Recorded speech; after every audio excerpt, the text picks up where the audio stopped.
Hello friends, welcome to ignite academy. So आजचा जो the Hindu newspaper आहे त्यामध्ये तुमच्या यूपीएससी आणि एमपीएससी डिस्क्रिप्टिव्हच्या तयारीसाठी कोणत्या बातम्या अशा आहेत ज्या तुम्ही वाचल्या पाहिजे आणि त्या कोणत्या सिलेबस पॉइंटमध्ये बघितल्या पाहिजे याबद्दलची एक थोडक्यामध्ये चर्चा आपण या सेशनमध्ये करणार आहोत. माझं नाव मंगेश कुलकर्णी आणि या सेशनमध्ये मी आपलं स्वागत करतो. तर आजचा जो द हिंदू आहे त्यामधल्या या बातम्या ज्या मी आता तुम्हाला सांगतोय त्या नक्की वाचायच्यात आणि आतापर्यंत तुम्ही पेपर वाचला असेल तर या बातम्या त्याच्यामध्ये आलेल्या आहेत की नाही, कव्हर झालेल्या आहेत की नाही ते पण एकदा बघून ठेवणं गरजेचं आहे. 5 ऑगस्ट 2025 सगळ्यात पहिले तर पान नंबर 1 वरती आपण आलो तर पान नंबर 1 वरती ही बातमी आपल्याला दिसती, India hits back as Trump steps up tariff war. ठीक आहे, आता टॅरिफ बद्दलच्या बऱ्याचशा बातम्या 2-3 दिवस अजून येत राहणार आहेत. त्या सगळ्या बातम्या व्यवस्थितपणे ट्रॅक करत राहा. जीएस पेपर 2 मध्ये इंटरनॅशनल रिलेशन्सचं अंडरस्टँडिंग डेव्हलप होण्यासाठी मदत होईल तुम्हाला आणि त्यासोबतच टॅरिफ रिलेटेड गोष्टी ज्या इंडियन इकॉनॉमी रिलेटेड आहेत सो त्यामध्ये देखील तुम्हाला ही बातमी तिथे बघता येऊ शकेल. सो GS2 आणि GS3 दोन्ही पर्स्पेक्टिव्हनी ही बातमी तिथे तुम्हाला कामात येणार आहे. त्यानंतर पहिल्या पानावरती अजून एक बातमी आलेली आहे जी कुठे सिलेबसमध्ये वगैरे लिंक करायची गरज नाही, बट आपल्याला एक माहिती असलं पाहिजे. भारतामध्ये जे मोठे मोठे लोक जे आहेत त्यांच्याबद्दल आपल्याला काही गोष्टी माहिती असल्या पाहिजे. तर एक ट्रायबल लीडर आणि झारखंडचे जे पूर्व मुख्यमंत्री आहेत त्यांचं बरंच कॉन्ट्रीब्युशन राहिलेलं आहे. तर शिबू सोरेन हे एक्सपायर झालेले आहेत. तर ही एक बातमी जस्ट फॉर अपडेट आपल्याला माहिती असली पाहिजे. त्यानंतर पान पलटा दुसऱ्या पानावरती या आणि त्यामध्ये तुम्हाला एक एम्प्लॉयमेंट रिलेटेड बातमी बघायला मिळते पश्चिम बंगालमधली. पश्चिम बंगालमध्ये झालं काय किंवा मनरेगाच्या इम्प्लिमेंटेशन वरती बरेच क्वेश्चन्स रेज झालेले आहेत. So despite high court order rural employment guarantee scheme remain stalled in West Bengal. तर मग स्कीम ज्या आहेत त्या बेसिकली एम्प्लॉयमेंटला प्रमोट करण्याची ही स्कीम आहे. तर मग त्या केसमध्ये जीएस पेपर 3 एम्प्लॉयमेंटमध्ये आपल्याला नेमकं काय काय इश्यूज भारतामध्ये एम्प्लॉयमेंट रिलेटेड होत आहेत सो त्यामध्ये ही बातमी काउंट करता येऊ शकेल. ठीक आहे, नंतर पान नंबर 3 वरती आपण आलो तर व्हिएतनाम मधली एक कंपनी आहे विनफास्ट नावाची. ते त्यांचा पहिला ईव्ही प्लांट भारतामध्ये आणतायत. कुठे? तामिळनाडूमध्ये. आणि तिथले जे मुख्यमंत्री आहेत त्यांनी इनॉग्रेट केलेला आहे विनफास्ट या कंपनीचा पहिला ईव्ही प्लांट. ठीक आहे, तर हे कुठे आलेली बातमी? पान नंबर 3 वरती बातमी आहे. आणि अशा प्रकारच्या गोष्टी तुम्हाला राज्यसेवा पूर्व मध्ये विचारल्या जाऊ शकतात, त्यामुळे ती बातमी प्रिलिम्स मध्ये आपल्याला हेल्प करेल. त्यानंतर पुढे आलो पान नंबर 4 वरती वुमेन एम्पॉवरमेंट रिलेटेड बातमी आहे. भारताचे जे डिफेन्स मिनिस्टर आहेत त्यांनी हे स्टेटमेंट इथे दिलेलं आहे किंवा women's inclusion in armed forces a priority.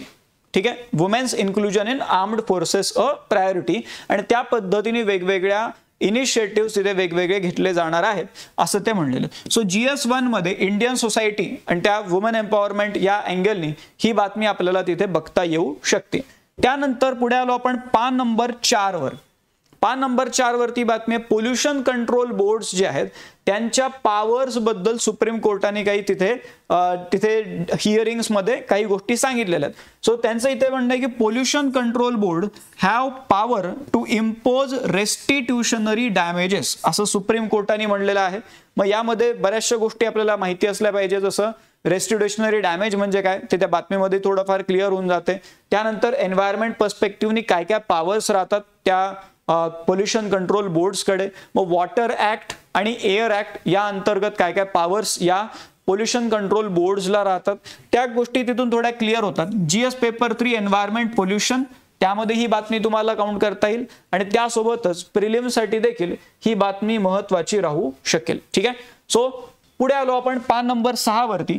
Nagaland मधल्या एका कम्युनिटी रिझर्व्ह मध्ये परत एकदा Asian tortoise, largest Asian tortoise परत आलेले आहेत. ठीक आहे, नागालँड मधल्या कम्युनिटी रिझर्व्ह मध्ये. मग तिथे कोणती कम्युनिटी रिझर्व्ह आहे, त्यानंतर एशियन टॉर्टॉइजचे थोडेफार फीचर्स या गोष्टी पण थोड्या आसपासच्या बघून ठेवणं गरजेचं आहे, जे तुम्हाला एन्व्हायरमेंट कन्झर्वेशन मध्ये आणि ओव्हरऑल प्रिलिम्स मध्ये देखील हेल्प करू शकते. ठीक आहे, त्यानंतर पान नंबर 6 वरती त्याच पानावरती अजून एक बातमी आहे. जेव्हा आपण फिशरमॅनच्या इश्यू बद्दल बोलतो तर इंडिया आणि श्रीलंका हा इश्यू आपण बघतो, बट इंडिया बांगलादेशचा देखील फिशरमॅन इश्यू आहे आणि बांगलादेशनी इथे 48 भारतामधल्या फिशरमॅनला अरेस्ट केलेले, 3 बोट कॅप्चर केलेले आहेत. ही बातमी आपल्याला इंडिया बांगलादेश रिलेशन्स मध्ये बघायला मिळते. मग इंडियाचा काय रिस्पॉन्स आहे त्या सगळ्या गोष्टी तिथे समजून घेणं गरजेचं आहे.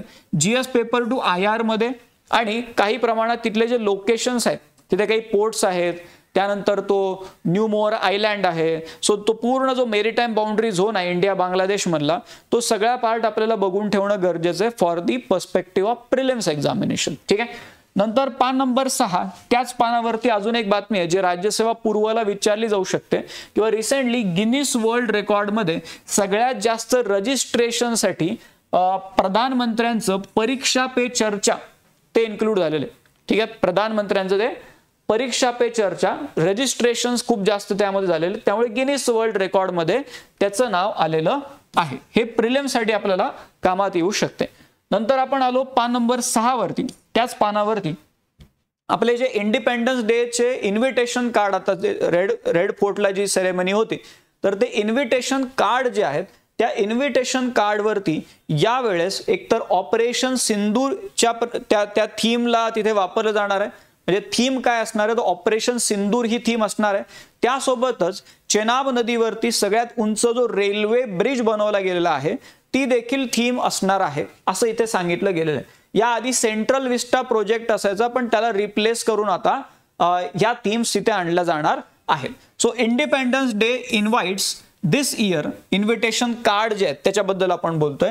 दिस year to feature Chenab bridge, operation Sindoor, आणि हे आपल्याला प्रिलिम्स मध्ये विचारलं जाण्याची शक्यता राहू शकेल, त्यामुळे एक माहिती असू द्या. नंतर आपण आलो पान नंबर 8 वरती. पान नंबर 8 एक चांगलं एडिटोरियल आलेलं आहे. एडिटोरियल पेजवर बॅटरी वेस्ट मॅनेजमेंट वरचा एडिटोरियल आहे. The missing link in India's battery waste management. व्यवस्थित वाचून घ्या. आपल्याला एन्व्हायरमेंट कन्झर्वेशन मध्ये GS पेपर 3 मध्ये ही बातमी तिथे हेल्प करू शकते. नंतर आपण आलो पान नंबर 9 वर. एडिटोरियल पेजचं पुढचं पान. तर कोविड काळामध्ये नेमक्या डेथ किती झालेल्या आहेत याबद्दल अजूनही अँबिग्युइटीज आहेत. वेगवेगळे डेटा, वेगवेगळे नंबर्स इथे आपल्याला दिसत आहेत. आणि मग त्या रिलेटेड एक चांगलं आर्टिकल आहे जे ओव्हरऑल भारतामध्ये जे बर्थ रजिस्ट्रेशन, डेथ रजिस्ट्रेशन या ज्या सगळ्या गोष्टी आपण बघत राहतो तर त्या केसमध्ये थोडं गव्हर्नन्स पर्स्पेक्टिव्हनी पण यामध्ये चर्चा झालेली आहे. So India's pandemic toll remains elusive. India's pandemic toll remains elusive हे GS पेपर टू गव्हर्नन्स मध्ये ही बातमी आपल्याला तिथे बघता येऊ शकेल. त्यानंतर पुढे आलो आपण पान नंबर 10 वरती. पान नंबर 10 काय म्हणलेलं आहे बघा. IAF आपलं जे इंडियन एअरफोर्स आहे, IAF's अनएंडिंग फायटर कोनंड्रम. मग आता रिसेंटली जे मिग रिटायर झालेला आहे, फ्लाइंग कॉफिन त्याला म्हणलं होतं. मग असं का म्हणलं जातंय, पुढे अजून काय काय आपल्याकडे कोणते कोणते अजून फायटर जेट्स आहेत, नेमके इंडियन एअरफोर्समध्ये अजून काय काय आपल्याला स्ट्रक्चरल इश्यूज त्यामध्ये बघायला मिळत आहेत, वेगवेगळे फायटर्स जे आहेत ते अजून कोणते येणार आहेत का. सो या सगळ्या गोष्टींवरची चर्चा झालेली इथे. Indian air force unending fighter conundrum आणि GS पेपर 3 मध्ये security challenges and their management in border areas यामध्ये आपल्याला ही बातमी तिथे बघायला मिळू शकते. नंतर आपण पान नंबर 11 वरती आलो. पान नंबर 11 इथे इंडिया म्यानमार बद्दल एक आर्टिकल आले. इंडिया म्यानमार इंटरनॅशनल रिलेशन म्हणजे म्यानमार पॉलिसी भारताची कशी असली पाहिजे याबद्दलचं हे आर्टिकल आलेलं आहे. So Y a progressive Indian policy on Myanmar is more than plausible असं ते पूर्ण आर्टिकल आहे की कशा पद्धतीची पॉलिसी आपली असली पाहिजे रिलेटेड टू म्यानमार. हे GS पेपर टू IR मध्ये आपल्याला हे काउंट करता येऊ शकेल.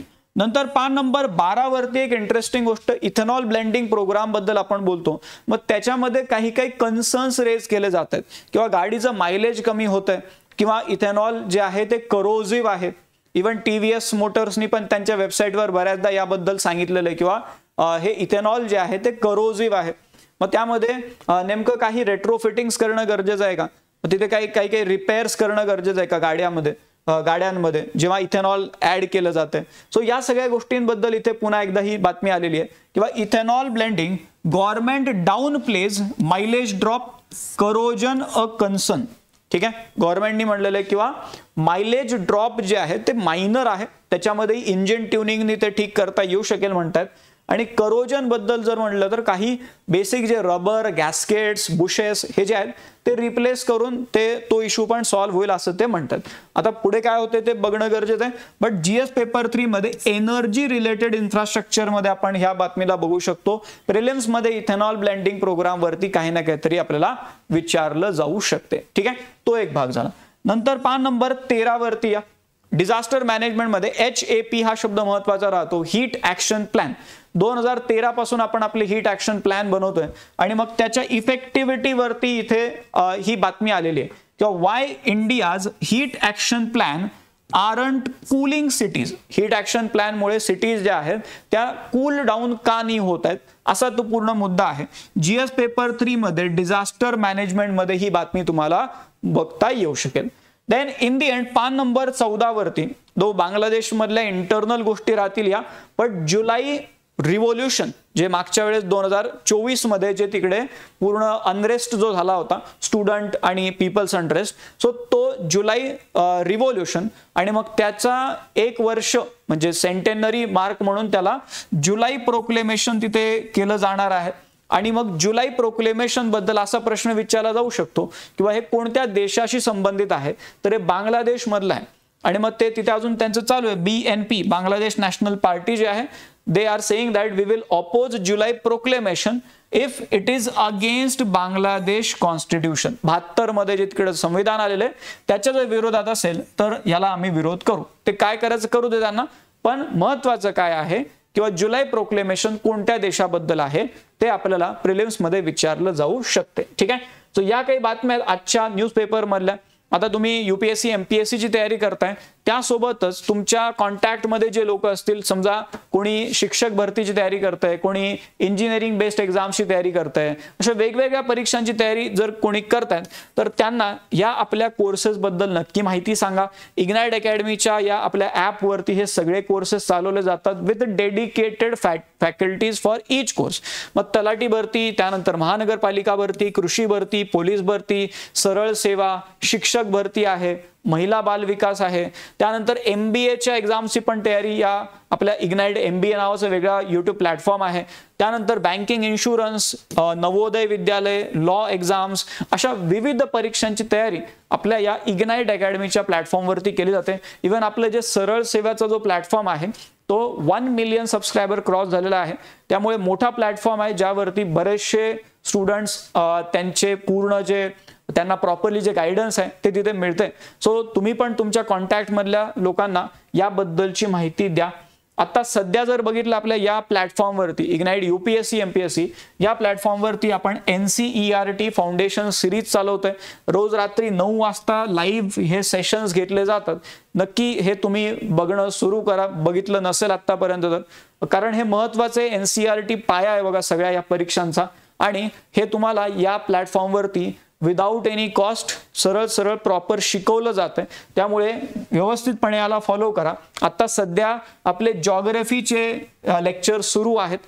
नितीन सर तुमचे जॉग्राफीचे सेशन्स घेत आहेत आणि त्यानंतर मग पॉलिटी, हिस्ट्री, इकॉनॉमिक्स, सायन्स या सगळ्या NCERTs तुमच्या कव्हर होणार आहेत. इथे प्रॉपर शेड्यूल पण दिलेलं आहे.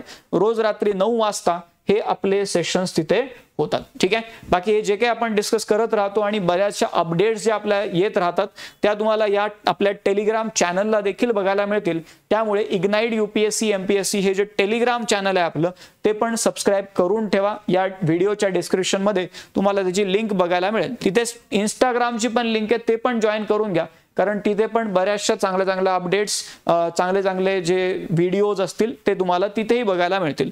बाकी हे ॲप डाउनलोड तुम्ही केलंच असेल, नसेल केलं तर करून घ्या. त्यामध्ये तुम्हाला वेगवेगळ्या इनिशिएटिव्हची आपल्या माहिती मिळेल. ठीक आहे, बाकी YouTube चॅनलला सबस्क्राईब करून घ्या. तुमच्या ओळखीमध्ये जे आहेत त्यांनाही सांगा, राईट. आणि जे आपण बघतोय हे जे काही यादी मी करून देतोय तुम्हाला, ती यादी यासाठी आहे की तुम्ही त्या पद्धतीने तुमचा द हिंदू न्यूजपेपर वाचा, कारण तो अप्रोच तुम्हाला मिळणं खूप जास्त गरजेचं आहे न्यूजपेपर रिडिंगचा. Otherwise it will take a lot of time. ठीक आहे, तर मग पिन पॉइंट ज्या बातम्या वाचायच्या आहेत तेवढ्याच फक्त इथे फिल्टर आउट करून दिल्या जात आहेत. सो तेवढ्याच फक्त तुम्हाला वाचायच्या आहेत. बाकी तुम्हाला काही प्रश्न वगैरे असतील तर तुम्ही या नंबरवरती कॉल करू शकता, खाली ते नंबर स्क्रोल पण होत आहेत, तिथूनही तुम्ही कॉल करू शकता. तर मग या पद्धतीने तुम्ही न्यूजपेपर वाचा. बाकी उद्या आपण उद्याचा न्यूजपेपर घेऊन पुन्हा भेटू. आत्ता आपण इथे थांबू. Thank you very much.